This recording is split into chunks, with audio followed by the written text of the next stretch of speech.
Olá, estudante! Seja muito bem-vindo ao meu canal, Kelly aqui da Didasco falando. Essa é mais uma videoaula para você que precisa entender de romantismo teatro, isso aí. Se liga só, o romantismo ele é dividido em 3 partes quando a gente vai estudar, quando a gente vai entender, pra gente dominar, tá? Lembra que aqui na aula é tudo organizado para você. Então tem uma parte que é sobre prosa, tá no vídeo de romantismo prosa. Tem uma parte que é romantismo poesia, tá no vídeo de romantismo poesia. E hoje a gente vai focar em romantismo teatro, exatamente. Bom, aqui no meu canal você já está acostumado com a organização, tudo facilitado, mastigadinho para você. Cada aula de um tópico para você ter o conteúdo num play, combinado? Bom, sem mais enrolações, vamos para o que interessa, que é para você dominar esse vestibular, essa prova da escola, esse concurso público, enfim, o que você estiver precisando aí. Papel e caneta na mão, que a nossa aula vai começar.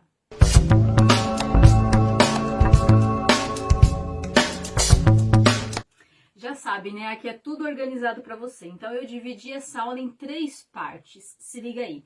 A primeira parte da aula eu vou te falar um pouquinho de contexto histórico, né? Afinal de contas, é a primeira vez na história que nós teremos teatro no Brasil produzido por brasileiros e de forma profissional. Anota isso aí, combinado? Então eu vou te falar um pouquinho de fato histórico para você entender como que isso surgiu, tá?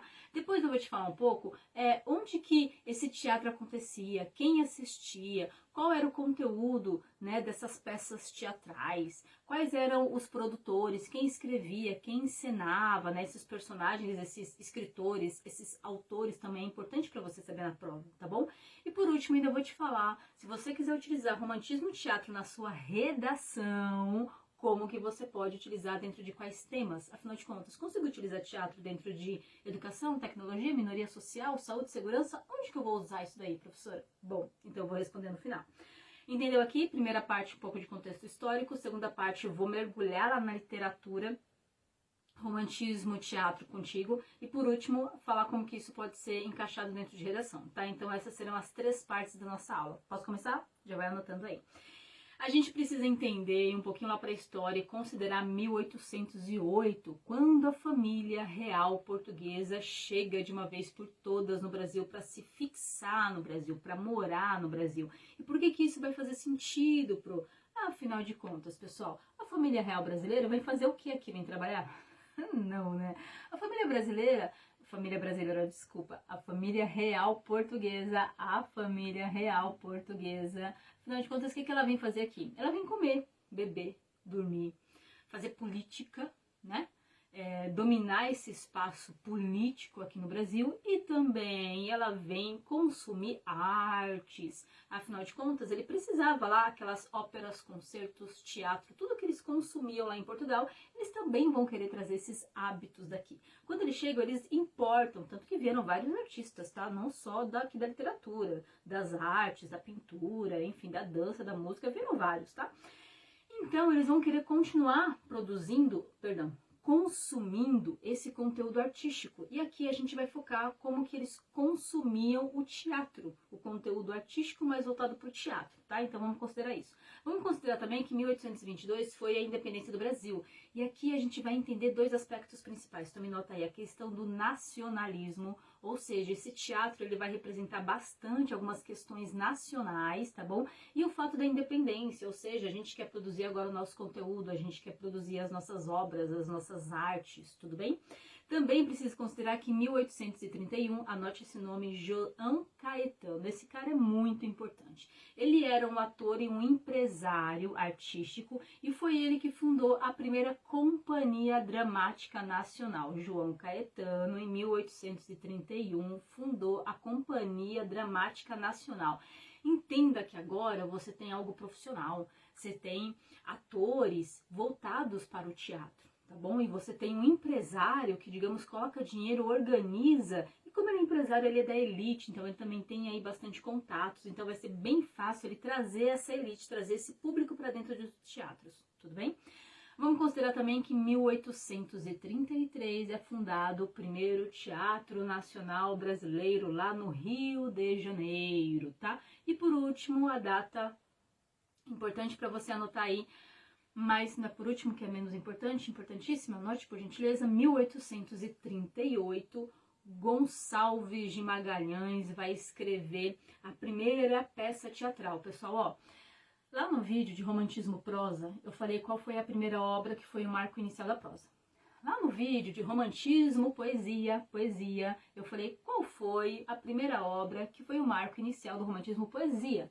E agora aqui no Romantismo Teatro, eu preciso que você anote qual foi a obra, qual foi o teatro de Gonçalves de Magalhães, que foi o marco inicial para o teatro brasileiro. Anote, por favor. É a obra chamada... Ela tem 2 nomes, tá? 2 nomes para a mesma obra, tá? Antônio José, ou então O Poeta e a Inquisição. O Poeta e a Inquisição. Bom, você entendeu um pouquinho agora como que surgiu isso daí, tá? Foi bastante influência da família real brasileira, que queria, família real portuguesa, que queria trazer bastante conteúdo artístico para cá. E aí a gente também teve dois personagens muito importantes aí, que é o Gonçalves de Magalhães, publicando a primeira obra, e o João Caetano, que é trazendo dinheiro, estrutura, gente e profissionalismo para isso. Combinado? Anote aí, por favor, por favor, por favor. A característica do romantismo, prosa, poesia e teatro são as mesmas, tá? Que inclusive eu organizei direitinho lá no primeiro vídeo, tá bom? Ou seja, nacionalismo, subjetivismo, idealização do amor, idealização da mulher, vai ter o mal do século, que é aquele amor profundo, né, que é o escapismo. Eu prefiro morrer, eu prefiro ficar fantasiando, eu prefiro ficar voltando ao passado do que ficar sofrendo por esse amor. Vai ter o amor platônico, vai ter o subjetivismo, vai ter o individualismo, vai ter o nacionalismo e o culto à natureza. Essas características aí estão nesses 3 tipos: prosa, poesia e teatro, tá bom? E o nome que você vai ouvir bastante aqui vai ser o João Caetano, que é o nosso ator e empresário, e também o Martins Pena, que ele vai ser o grande nome, tá? O Gonçalves de Magalhães foi o que publicou a primeira obra, tá bom? Que deu pontapé inicial nesse negócio aí. Mas é o Martins Pena que publicou bastante conteúdo, bastante obras teatrais. Foram mais ou menos quase 30 obras teatrais. Nossa! Vamos anotar o nome de algumas peças teatrais e o nome desses autores, tá? Porque quando você estiver fazendo aquela redação, daquele concurso público, daquele vestibular, daquela prova da escola, vai ter lá, sabe, um texto falando daqueles atos, daquelas cenas, daqueles fatos sobre aquela obra teatral, e vai ter algumas perguntas sobre. E você entendendo quem escreveu, que época escreveu, ajuda você a entender ela melhor. Então vamos tomar nota? Anote aí por gentileza. Te falei da primeira, que foi Gonçalves de Magalhães, escrevendo Antônio José, ou Poeta e Inquisição, certo? Anote aí também, tem o Gonçalves Dias, o charado Gonçalves Magalhães, né? O Gonçalves Dias escrevendo Leonor de Mendonça, vai ser uma obra também super importante. Depois a gente tem Álvares de Azevedo vindo com Macária. Ela já falava um pouquinho do mal do século, daquele amor depressivo, sabe, do escapismo, daquele amor exagerado, tá bom? A gente vai ter também Castro Alves com a ideia da Revolta de Minas. Revolta de Minas, com essa ideia de trazer mais o contexto histórico, de falar um pouquinho de como que a sociedade, né, os afrodescendentes, os negros escravizados faziam um papel dentro dessa Revolta de Minas. A gente vai ter também Joaquim Manuel Macedo, que vai escrever Amor à Pátria, que vai escrever Luxo e Vaidade. Aqui você já vê um pouco mais do aspecto nacionalista, tá? E também teremos José de Alencar. Ó, José de Alencar, ele foi um cara muito importante, porque ele escreveu lá na prosa, lá na poesia, aqui no teatro, tá bom? E lá na prosa, ele escreveu nos 4 tipos, que inclusive tá lá no vídeo. Regionalista, urbanista, histórico e o romântico, tá bom? Ele tá lá também e aparece aqui. José de Alencar escreveu O Demônio Familiar, muito boa também essa peça teatral. Bom, continuando. Essas peças teatrais, elas falavam bastante sobre caricaturas da época. Digamos que elas pegavam aqueles personagens principais daquela sociedade e pegavam os defeitos e qualidades e exageravam, né? Era como se a gente falasse bastante sobre a mocinha donzela, como que ela era. Sabe aquilo que eu te falei no comecinho da aula, pessoal? Pausa aqui. Aquilo que eu te falei no comecinho da aula, que se eu fosse comparar o teatro naquela época com alguma encenação hoje em dia que eu teria, seria o crescimento do stand-up, né? O stand-up ele cresceu bastante e ele faz uma questão ali de comicidade bastante parecida, porque ele vai pegar bastante caricaturas, ele vai exagerar algum comportamento social. Faz sentido aí pra você? Bom, então voltando ao raciocínio. Se a gente pegar então a mocinha donzela, se a gente pegar a senhora beata, aquela que não sai da igreja, a barata de igreja, se a gente pegar o padre beberrão, digamos que ele era um padre, né? Ele tem ali uma moral uma reputação para manter, mas digamos que por trás daquela cortina ali ele é um beberrão. A gente tem também o malandro carioca, aquela caricatura de que todo carioca ele é um pouquinho malandro. Então você percebeu aqui que tem algumas caricaturas, algumas personagens da sociedade que ele vai trazer para dentro desse teatro, ele vai trazer de forma bastante cômica. Ah, bem importante, lembrei agora. Também tinha a questão do estrangeiro. Ora, a gente estava aqui com a maioria da população ou descendente de europeu ou europeu, certo? Mais especificamente português. Então ele também pegava um pouco desse modo de falar, de se comportar, de se vestir, do costume, dos hábitos desse português, né? Desse estrangeiro, e também colocava dentro desse teatro. Então você entendeu que vai ter bastante caricaturas, certo? Essa ideia de trazer comicidade, de trazer um aspecto mais cômico, mais engraçado, mais pastelão para dentro de teatro tinha um porquê, tá? Digamos que, olha só, para ler poesia ou ler prosa eu preciso ser letrado, eu preciso saber ler e escrever, certo? E a maioria dessa população, pessoal, não sabia ler e escrever. Então, para ir para o teatro, digamos que eu alcançava um público maior. Eu não alcançava um público, digamos, popular, tá? Era um público elite, mas era um público maior, porque eu não precisava necessariamente ter um gosto pela leitura, um hábito pela leitura, para que eu fosse assistir um teatro. Faz sentido aí? E esse teatro, ele também era uma ideia de ser cômico, porque o que vende mais? O drama ou a comédia? Entende aqui? Para aquela população, o que queria era como se a gente ligasse. Sabe quando você liga aí uma tela no final do dia que você quer assistir algo para você desligar o cérebro? Você só quer rir ali, você só quer relaxar um pouco? Era essa a ideia do teatro. Então ele tinha bastante caricatura, bastante ideia de comicidade, era uma comédia pastelão. Se bem que também, anote muito importante, tá? Não era uma comédia pastelão por si só, muito vazia, muito superficial. Ele queria trazer alguma crítica. Perceba lá que tinha o padre beberrão, que tinha a mocinha donzela, que tinha a beata da igreja, né? Aquela senhora que era uma beata, que ela, de repente, para a sociedade toda, ela fazia ali um comportamento muito moral, muito social, muito ético, mas que por trás disso ela escondia uma personalidade ali um tanto vulgar, um tanto de baixo escalão, entende? Alguém que nunca imaginaria que ela seria. Então, essa ideia de trazer um aspecto cômico, também para trazer de uma forma leve, de uma forma engraçada, uma crítica social, uma crítica moralizante, para você trazer uma crítica sobre essa sociedade. Então a gente também está falando de melodrama. O que é o melodrama? A ideia do drama é aquela ideia de ser exagerado, de fazer cena. Sabe quando a gente fala para alguém assim, ó, não faz drama, não faz cena, aí não seja exagerado. Então o fato de ser exagerado, né, aquela peça teatral, e outro fato de ser melo, porque ali vem uma certa melodia entre essas falas, entre esses atos, entre essas cenas, tá bom? Informação importante para você anotar aí também, ó. Quando a gente fala de vários autores, de vários nomes importantes nessa época, surgem várias pessoas, mas os dois importantes aqui, se eu pudesse falar para você, cara, escreve isso daí que vai cair na prova. Toma nota disso aí que você vai ver alguma questão, algum texto falando de um desses dois.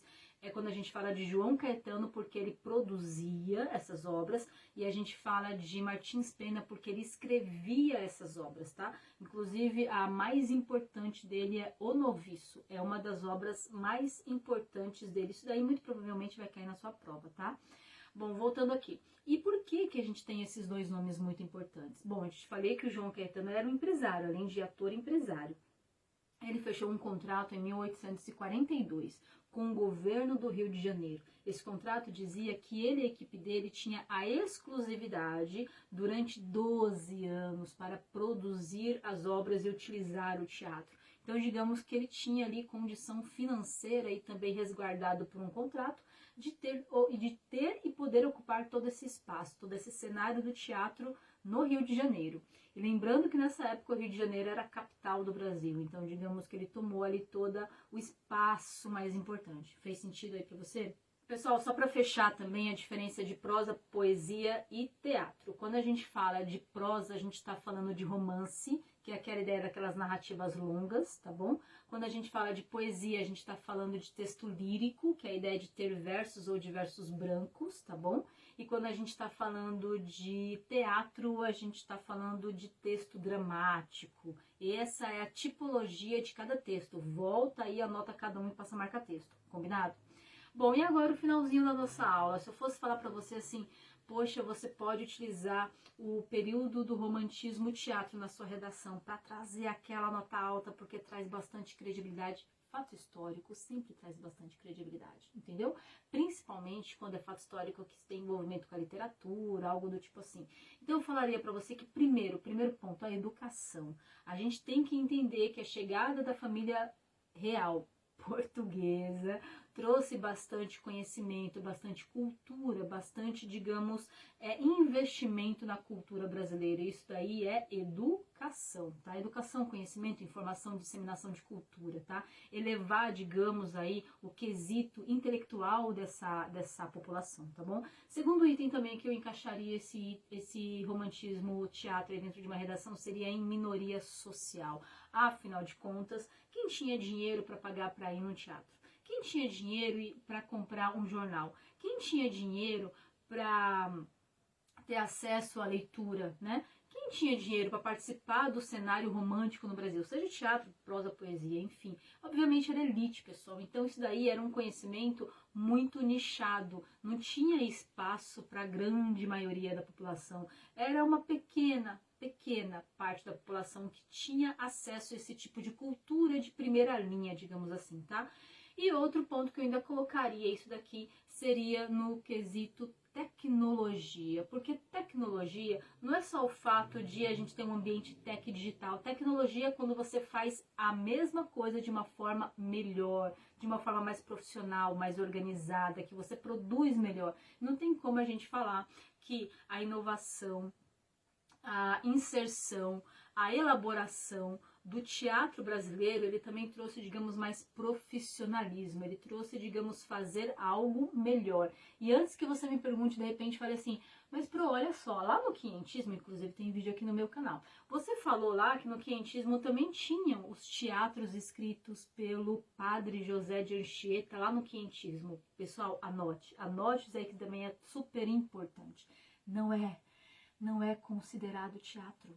Caramba, Pro, como que não é considerado teatro? Primeiro, não era profissional, entende aqui? O padre, ele não era um ator, ele era um padre, que também escrevia ali as peças, tudo bem aqui? Escrevia os sermões que depois foi encenado, mas ele não era um profissional, tá? Ele não era um ator, tá?